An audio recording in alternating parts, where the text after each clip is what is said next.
రాష్ట్రంలో కాంగ్రెస్ పార్టీని అధికారంలోకి రాబోతుందని ధీమా వ్యక్తం చేశారు కాంగ్రెస్ పాలేరు అభ్యర్థి పొంగులేటి శ్రీనివాసరెడ్డి.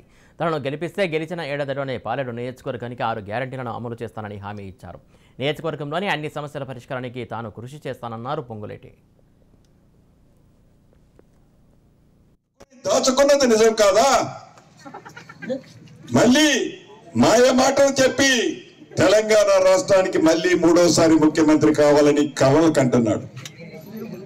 మొన్న హైదరాబాద్ లో సోనియా గాంధీ అమ్మ చెప్పింది, తెలంగాణ రాష్ట్రాన్ని ఇచ్చింది కాంగ్రెస్ పార్టీ, శ్రీమతి సోనియా గాంధీ గారు. ఆ రోజు టీవీల ముందు మీరు అందరూ చూశారు.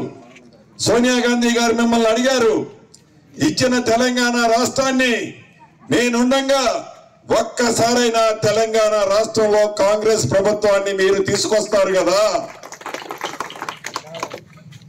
మీరందరూ ఇందిరమ్మ రాజ్యాన్ని తీసుకురావడానికి